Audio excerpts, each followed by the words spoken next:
আসসালামু আলাইকুম। আজকে আমি রান্না করেছি গরুর মগজ। খুব সহজ কিন্তু অনেক সুস্বাদু একটা রেসিপি। আসুন দেখি কিভাবে করেছি। প্রথমে মগজগুলো ভালো করে ধুয়ে নিয়েছি। রগ বা রক্তের অংশগুলো ফেলে দিয়েছি যেন কোনো গন্ধ না থাকে। মগজ একটু সময় নিয়েই ধুতে হয়। এখন দিয়ে দিচ্ছি স্বাদ মতো লবণ, হলুদের গুঁড়ো, মরিচের গুঁড়ো, জিরার গুঁড়ো আর আদা রসুন বাটা। সব মশলা ভালোভাবে মেখে কিছুক্ষণ রেখে দিয়েছি যেন মশলা মগজের ভিতরে ঢুকে যায়। চাইলে এখানে একটু লেবুর রস দিয়ে দিতে পারেন, তাহলে কোনো গন্ধ থাকবে না। সব মশলা ভালো করে মেখে কিছুক্ষণ ম্যারিনেট করে রেখেছি। এখন একটা কড়াইতে তেল দিয়েছি। তেল গরম হলে দিয়েছি কুচানো পেঁয়াজ। এগুলো দিয়ে 1 থেকে 2 মিনিট নেড়ে নিয়েছি। দারুণ একটা ঘ্রাণ ছড়ায়।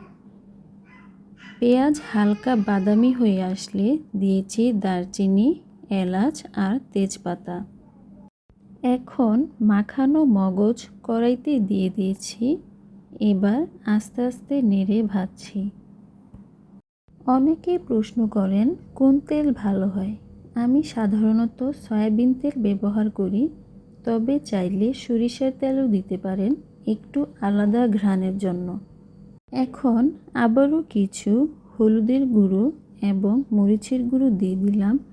সাথে দিয়েছি কয়েকটা কাঁচামরিচ, কাটা বা আস্ত, যেভাবে পছন্দ হয়। এখন সামান্য পানি দিয়ে ঢেকে রান্না করব 5 থেকে 10 মিনিট। এবার আস্তে আস্তে নেড়ে ভেজে নিব। আমি মাঝারি আঁচে ভেজে নিয়েছি। 10 মিনিটের মতো ভাজা ভাজা করলাম। এখন দেখুন তেল উপরে উঠে এসেছে আর রঙটাও সুন্দর লালচে হয়ে গেছে। ব্যাস হয়ে গেল মজাদার গরুর মগজ। ভালো থাকবেন, ধন্যবাদ।